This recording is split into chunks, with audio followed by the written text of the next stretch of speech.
3.1 question number.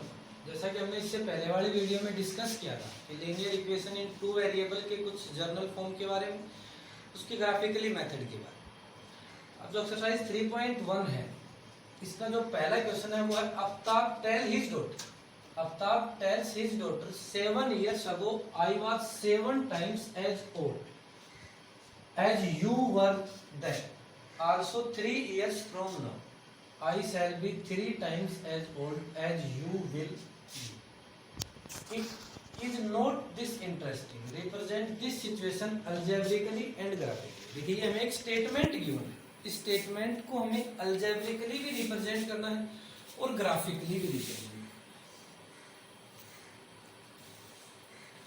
देखिए किसी भी स्टेटमेंट को अल्जेब्रिकली रिप्रेजेंट करने का मतलब उस स्टेटमेंट से हमें एक अल्जेब्रिक इक्वेशन बनानी है। जैसा हमने अभी इसकी जनरल फॉर्म लिखी थी एक्स वाई वाली फॉर्म, उसी फॉर्म। ग्राफिकली रिप्रेजेंट करने का मतलब इस इक्वेशन को ग्राफ के ऊपर रिप्रेजेंट करना है। दो इक्वेशन बनेगी, दोनों को ग्राफ के ऊपर रिप्रेजेंट करना है। यहाँ सोल्यूशन वगैरह हमें फाइंड आउट नहीं करना है, हमें केवल रिप्रेजेंट करना है। मीन्स इक्वेशन बनानी है और उन इक्वेशंस को ग्राफ के ऊपर रिप्रेजेंट करना है। यही इसकी अल्जेब्रिकली और ग्राफिकली रिप्रेजेंटेशन। देखिए सबसे पहले यहाँ हमारे पास आफ्ताब टेल हिज डॉटर। सबसे पहले आपको पता लगाना है कि यहाँ आपके पास दो कंडीशन होंगी अलग अलग और दो ही पर्सन होंगे। तो यहाँ एक तो आफ्ताब है, एक उसकी डॉटर है। दोनों की एज के बीच का जो रिलेशन है वो एक तो 7 years ago और एक 3 years from now। 7 years ago का मतलब 7 साल पहले और 3 years from now का मतलब आज से 3 साल बाद। दोनों की एज के बीच का रिलेशन बना रखा है। इस रिलेशन का स्टेटमेंट का यूज करके आपको दो इक्वेशन बनानी है। तो वो दो इक्वेशन बनाने के लिए आपको दो वेरिएबल की आवश्यकता होगी। तो वो वेरिएबल आपको कैसे मानने हैं? अगर हम एज की बात करें, स्टेटमेंट के अंदर एज की बात कर रहे हैं, तो एक तो वेरिएबल आपको आफ्ताब की एज को वेरिएबल मान लेना है, दूसरा आपको उसकी डॉटर की एज को वेरिएबल मान लेना है। तो सबसे पहले आप मान लेंगे late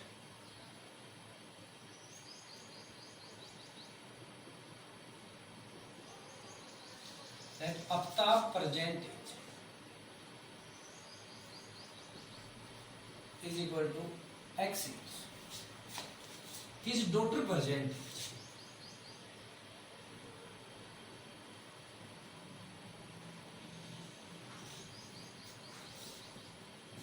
age is equal to y years. इसका मतलब हमने ये माना कि जिस टाइम पे उसने ये कंपेयर किया, जिस टाइम पे उसने ये कंडीशन उसको बताई कि 7 years ago 7 साल पहले मेरी एज का और आपकी एज का ये रिलेशन था, 3 साल बाद में हमारी एज का ये रिलेशन हो जाएगा। उस टाइम को हमने प्रेजेंट मान लिया है और उस टाइम पर उन दोनों की जो एज थी, आफ्ताब की जो एज थी वो तो x थी, उसकी डॉटर की जो एज थी वो y थी। अब आपको दो कंडीशन बता रखी है। 7 years ago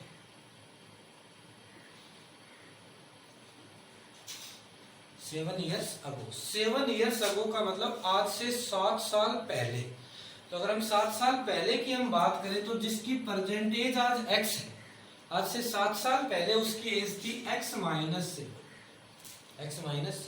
आज से 7 साल पहले की जब बात करेंगे तो मीन्स आज उसकी जो भी एज है वो उसकी प्रेजेंट एज की 7 साल पहले जो एज थी वो 7 years लेस थी। तो हमने क्या किया, 7 इसमें से माइनस कर दिया। सेम ऐसा ही उसकी डॉटर की एज के साथ होगा। जब उसकी डॉटर की प्रेजेंट एज आज y है तो 7 years ago उसकी जो एज थी वो थी y माइनस 7। देखिए अब इन दोनों के बीच में उसने एक रिलेशन बताया कि I was 7 times as old as you were then। इसके कहने का मतलब है कि 7 years ago 7 साल पहले मेरी जो एज थी वो आपकी एज की 7 टाइम्स थी। मीन्स अगर उसकी डॉटर की जो एज है 7 years ago, अगर मैं उसको 7 से इंटू कर दूं, 7 से मल्टीप्लाई कर दूं या उसका 7 टाइम्स कर दूं, तो दोनों की एज आपस में इक्वल हो जाएगी। हमें पता है कि उसकी डॉटर की एज है y माइनस 7, इसको 7 से इंटू कर तो अब दोनों की एज क्या होगी, equal. x minus 7 is equal to 7y minus 14। x minus 7 plus का 7y इस साइड आएगा तो माइनस का हो जाएगा, माइनस का 49 इस साइड आएगा तो प्लस का हो जाएगा, is equal to 0। x minus 7y plus 42 is equal to 0। Equation number first, ये इसकी पहली रिप्रेजेंटेशन है। तो हमें दूसरी कंडीशन बता रखी। दूसरी कंडीशन है 3 years फ्रॉम नाउ।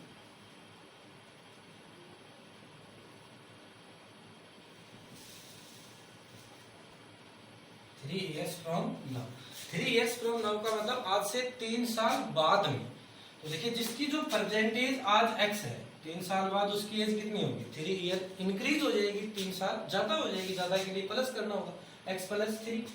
और जिसकी प्रेजेंट एज आज y है, 3 साल बाद उसकी एज कितनी होगी? उसकी भी जो एज है वो 3 ईयर प्लस हो जाएगी, तो y प्लस 3।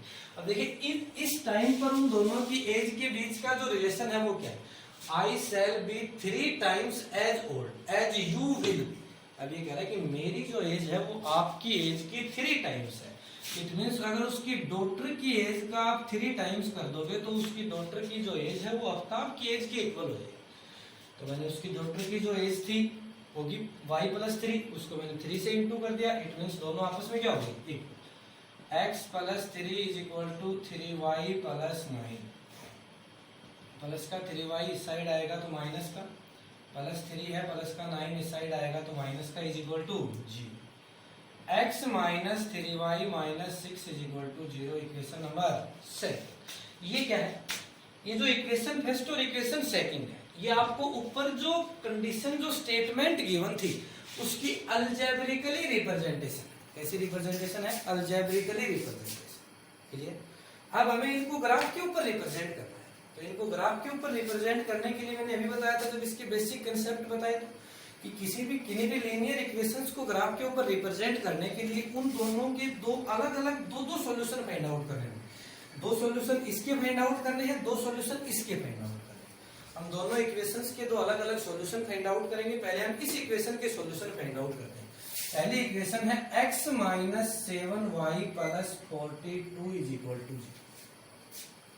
देखिए इस इक्वेशन के सॉल्यूशन फाइंड आउट करने के लिए एक वेरिएबल को लेफ्ट हैंड साइड में रखना है, दूसरे वेरिएबल और कांस्टेंट टर्म दोनों को राइट हैंड साइड में लेके जाना है। तो ये हो जाएगा x, 7y उस साइड जाएगा प्लस का, 42 उस साइड जाएगा माइनस का। माइनस का 7y था उस साइड जाएगा प्लस का हो जाएगा, प्लस का 42 था उस साइड जाएगा तो माइनस का हो जाएगा। अब बता दें कि राइट हैंड साइड में जो भी वेरिएबल है उस वेरिएबल की जगह पुट करना है 0, 1, 2, 3 कोई भी एक रियल नंबर, और तो दूसरे वेरिएबल की वैल्यू फाइंड आउट करनी है। तो राइट हैंड साइड में वेरिएबल है y, तो पुट y इज इक्वल। देखिए पुट करने को तो आप 0 भी पुट कर सकते हैं, कैसा भी नेगेटिव या पॉजिटिव कोई भी नंबर पुट कर सकते हैं, लेकिन पुट करने के बाद में यहाँ से आपके पास जो x की वैल्यू आएगी वो एक इसका सॉल्यूशन आएगा x आने के बाद, और उस सॉल्यूशन को हमें ग्राफ के ऊपर रिप्रेजेंट करना है। तो जब हम वैल्यू पुट करें तो उस टाइम पे हमें ये ध्यान रखना है कि जो पुट करने के बाद में जो दूसरे वेरिएबल की वैल्यू आती है वो ऐसी आएगी जिसको हम ग्राफ के ऊपर रिप्रेजेंट करते हैं। ग्राफ के ऊपर रिप्रेजेंट करने का मतलब मान लीजिए आपने y की जगह 0 पुट कर दिया तो ये माइनस का 42 आएगा। इट मीन्स आपको काफी बड़ा ग्राफ बनाना पड़ेगा, इसलिए आप कोई ऐसी वैल्यू पुट करो कि y की वैल्यू भी छोटी रह जाए और उसके साथ साथ x की वैल्यू भी वैसी ही आ जाए। जैसे कि अगर मैं यहाँ पे 6 पुट करता हूँ तो x is equal 7 into 6 minus 42 minus 42 is equal to 0। It means x is equal to 0 आ गया। अब 0 और 6, 6, 7, 8, 9, 10 तक तो शायद ग्राफ हम आसानी से बना सकते हैं। तो 0 और 6 छोटे हो गए दोनों पॉइंट। दूसरी वैल्यू भी आपको सेम इसी तरीके की पुट करनी, पुट y इज इक्वल। अब देखिए अगर मैं यहाँ पे 7 पुट करूंगा तो वैल्यू 7 ही आ जाएगी। 7 x is equal 7 into 7 minus 40, x is equal to 49 minus 40, x is equal to. देखिए मैं इन दोनों को एक टेबल के अंदर रिप्रेजेंट करूंगा, जो 2 सॉल्यूशन आए हैं उन दोनों। जैसे बताया था रिप्रेजेंट करने के लिए ऊपर लिखेंगे x, नीचे लिखेंगे y। x का मतलब पहला वेरिएबल, y का मतलब दूसरा वेरिएबल। उसके बाद में सबसे पहले आपने y की जगह क्या पुट किया 6, x क्या आ रहा है 0। फिर आपने y की जगह क्या पुट किया 7, x क्या आ रहा है 7। इस इक्वेशन का पहला सॉल्यूशन है 0, 6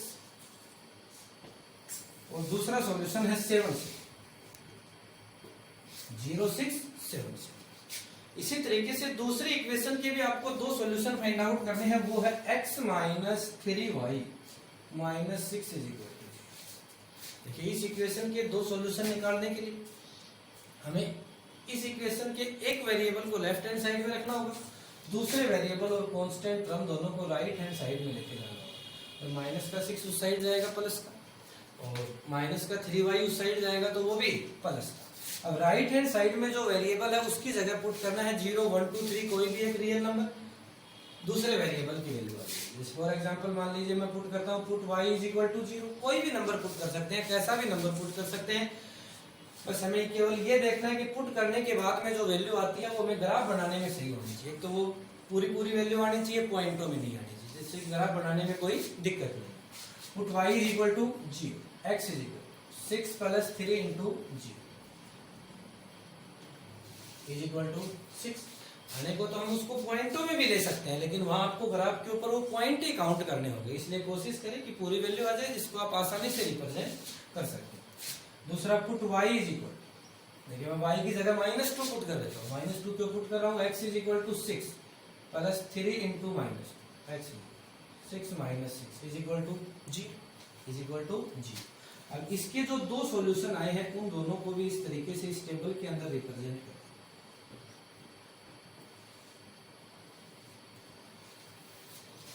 x और y, सबसे पहले आपने y की जगह 0 पुट किया, x आया 6, उसके बाद आपने y की जगह -2 पुट किया, x आया g, क्या आया g। ये इसके दो सॉल्यूशन है, 6 0 0 0 माइनस। देखिए दोनों इक्वेशंस के आपके पास दो सॉल्यूशन आ गए। अब ये दो सॉल्यूशन आने के बाद में आपको इन इक्वेशंस को ग्राफ के ऊपर रिप्रेजेंट करना है। तो भाई ग्राफ के ऊपर रिप्रेजेंट करने के लिए आपको ग्राफ पेपर की आवश्यकता होगी, आपको यहीं पे करके बता रहा हूँ, लेकिन ये क्वेश्चन आपको जब आप फेयर नोटबुक में करेंगे तो वहाँ ग्राफ के ऊपर रिप्रेजेंट करना है, मीन्स ग्राफ कॉपी में करना है। किस तरह से करना है वो हम आपको बताएं। सबसे पहले ग्राफ के ऊपर एक ये लाइन मान लेंगे जो x एक्सिस है, इसके परपेंडिकुलर ये दूसरी लाइन मान लेंगे जो y एक्सिस है। दोनों लाइनें जिस भी पॉइंट पर इंटरसेक्ट करती हैं वो ओरिजिन है जिसको O से रिप्रेजेंट किया जाए।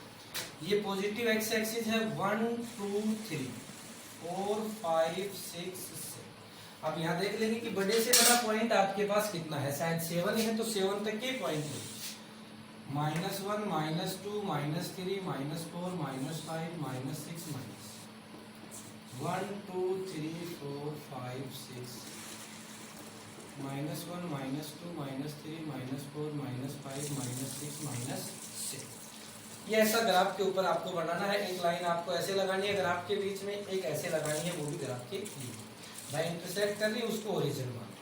इस तरीके से पॉजिटिव और नेगेटिव आपको पॉइंट मानने। ग्राफ के अंदर आपको ये पॉइंट बने हुए मिलेंगे, ऐसे एक डार्क लाइन मिलेगी उसके ऊपर आप पेंसिल से लाइन लगाएंगे, ऐसे भी एक डार्क लाइन मिलेगी उसके ऊपर आप पेंसिल से लाइन लगाएंगे। उसके बाद में 1 आपको कहाँ मानना है, इस डार्क लाइन से जस्ट अगली जो लाइन है उसको आपको 1 मानना है, और इससे जस्ट अगली जो डार्क लाइन होगी उसको आपको 2 मानना है। इनके बीच में 10 बारीक लाइनें हैं, इनके बीच में भी 10 बारीक लाइन 10 बारीक लाइन है, उसके बाद एक डार्क लाइन है।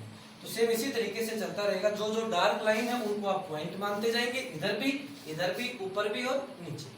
ऐसा करने के बाद में आप इन सॉल्यूशंस को रिप्रेजेंट करेंगे। ये है पहला 0 6, इट मींस x एक्सिस पर 0, y एक्सिस पर 6। अभी बताया था मैंने कि अगर किसी भी पॉइंट का कोई एक कोऑर्डिनेट 0 है, इट मींस वो पॉइंट एक्सिस के ऊपर होगा, तो इसका x कोऑर्डिनेट 0 है। अगर x कोऑर्डिनेट 0 है तो ये पॉइंट y एक्सिस पर होगा, और y एक्सिस पर इसकी पोजीशन है 6 0 6, ये पॉइंट है 0 6। अगला है 7 7, x एक्सिस पर भी 7 और y एक्सिस पर भी 7। y पे 7 ये है, x पे 7 ये है। इन दोनों से आपको एक ऐसा पॉइंट होगा जहां ये दोनों 7 वाली लाइनें आपस में इंटरसेक्ट करेंगी, तो ये पॉइंट होगा 7 से। आपको ये लाइन लगाने की आवश्यकता नहीं है, चाहे तो ग्राफ के अंदर तो आपको ऐसा पॉइंट वैसे ही रिप्रेजेंट कर देगा। यहाँ जो ये डार्क लाइनें होंगी ना, उन दो डार्क लाइनों का ये इंटरसेक्टिंग पॉइंट होगा, उसको 7 7 मान। अगर हम नोटबुक के अंदर करते हैं तब इस पॉइंट की सही पोजीशन फाइंड आउट करने के लिए हम स्केल से ऐसे स्टेप लाइन लगा लेते हैं, तो ये पॉइंट हो गया 7 7। इन दोनों को आपस में ज्वाइन करें, स्ट्रेट लाइन के अंदर स्केल से ज्वाइन करने के बाद में अब आपको पता है ये कौन सी इक्वेशन की रिप्रेजेंटेशन है, पहले वाली इक्वेशन। इसके ऊपर पहले वाली इक्वेशन लिखो, x - 7y प्लस 42 क्लियर। ऐसे ही दूसरा 6 0, इट मींस x एक्सिस पर 6 और y एक्सिस पर 0, तो ये हो गया 6 0। दूसरा है 0 - 2 x एक्सिस पर 0 और y एक्सिस पर -2, ये पॉइंट हो 0 -2। इन दोनों को भी एक स्ट्रेट लाइन के अंदर ज्वाइन करें। अब हमें पता है कि ये दूसरी लाइन की रिप्रेजेंटेशन, दूसरी इक्वेशन की रिप्रेजेंटेशन है, तो इसके ऊपर इसकी इक्वेशन लिख दीजिए, x minus 3y minus 6 is equal to x minus 3y minus 6 is equal to 0। ये जो अभी आपको इक्वेशन बना करके बताई थी, इक्वेशन फर्स्ट और इक्वेशन सेकंड, जो मैंने रफ कर दिया है, वो अलजेब्रिकली रिप्रेजेंटेशन थी। ये जो ग्राफ है वो इसकी ग्राफिकली रिप्रेजेंटेशन है। केवल आपको रिप्रेजेंट करना है, सॉल्यूशन आपको फाइंड आउट नहीं करने हैं। इस तरीके से इसको सोल्व